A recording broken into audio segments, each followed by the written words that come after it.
Magical giant गोट rescue.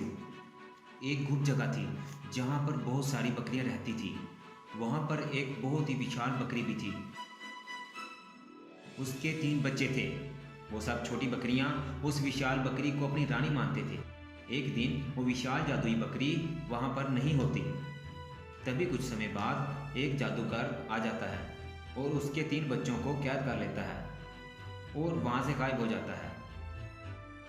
रात के समय वो जादूगर एक कैलाश नाम के गांव में प्रकट होता है।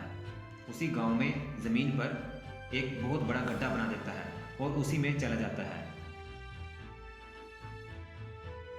वहीं वो जादूगर, बस कुछ ही दिन बाकी है, अमावस की रात आने वाली है, फिर मैं तुम तीनों की बलि देकर इससे भी ज़्यादा शक्तिशाली हो जाऊंगा। यहाँ पर मुझे कोई भी नहीं ढूंढ पाएगा। बाद में जब वो जादुई विशाल बकरी वापस लौटती है तो देखती है कि उसके बच्चे वहाँ पर नहीं होते। उस बकरी को बहुत ज़्यादा गुस्सा आ जाता है और वो वहाँ से गायब हो जाती है। वो विशाल जादुई बकरी उसी कैलाश नाम के गांव में प्रकट होती है। बाद में जब लोग उसे देखते हैं तो वो डर कर भागने लगते हैं। वो विशाल जादुई बकरी भी उनके पीछे भागने लगती है। एक दिन मुकेश नाम का आदमी बकरियों को घुमा फिराकर घर वापस ले आ रहा होता है। तभी वहीं पर वो विशाल बकरी उसके सामने प्रकट होती है। यहाँ पर कोई भी मेरी मदद नहीं कर रहा है। क्या तुम मेरी उस दुष्ट जादूगर से मेरे बच्चों को छुड़ाने में मेरी मदद करोगे? कैसा जादूगर और उसने तुम्हारे बच्चों को क्यों कैद किया हुआ है? उनकी ये बातें चल रही थी कि उसी जगह ललन सेठ नामी गुंडे के आदमी वहाँ से गुजर रहे होते हैं और वो उनकी बातें सुनने लग जाते हैं। विशाल जादुई बकरी, कल ही अमावस की रात है, इसलिए उस दुष्ट जादूगर ने मेरे बच्चों को कैद किया हुआ है और अमावस की रात वो मेरे बच्चों की बलि देकर महा ताकतवर बन जाएगा। मेरी शक्तियाँ उस जादूगर को ढूंढने में नाकाम हो रही हैं।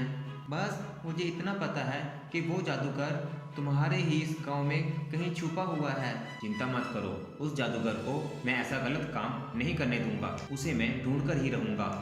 ललन सेठ के गुंडे ये सारी बातें सुन लेते हैं और तुरंत जाकर ललन सेठ को बता देते हैं।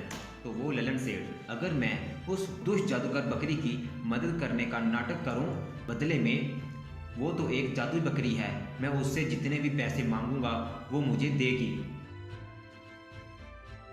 वो जादुई बकरी और मुकेश उसी गांव में एक जगह पर पहुंचकर मुकेश को एक बहुत बड़ा गड्ढा बना हुआ दिखता है।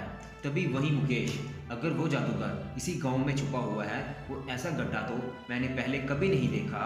हाँ, हो सकता है उस जादूगर ने इसी गड्ढे के अंदर अपनी जगह बनाई हुई हो। हाँ, चलो मैं आगे जाकर देखता हूँ। जैसे ही मुकेश उस गड्ढे के पास जाने लगता है, ललन सेठ और उसके आदमी मुकेश का पीछा करते करते उस जगह पहुंच जाते हैं और छुपकर ये देख रहे होते हैं। जैसे ही मुकेश उस गड्ढे के करीब पहुंचता है, उसी गड्ढे से उस जादूगर का अचानक एक सांप निकलता है और वो उसे डस लेता है और उस बकरी को भी, वो बकरी भी वहाँ पर गिर जाती है और वो गड्ढा गायब हो जाता है। इस मौके का फायदा उठाकर ललन सेठ एक ट्रक मंगवाता है और उस पर उस विशाल जादुई बकरी को उस पर डाल देता है। ये एक जादुई बकरी है, ये अभी ठीक हो जाएगी, उस सांप का इस पर कोई असर नहीं होगा और मैं इससे कहूँगा कि मैंने तुम्हारी जान बचाई है, मैंने तुम्हें ठीक किया है। और वहाँ पर अचानक उस जादुई विशाल बकरी के बच्चों में बहुत ज़्यादा शक्तियाँ आ जाती हैं और वो वहीं उस जादूगर को नष्ट कर देती हैं। बाद में वो मुकेश और अपनी माँ को भी ठीक कर देते हैं और वहाँ से गायब हो जाते हैं।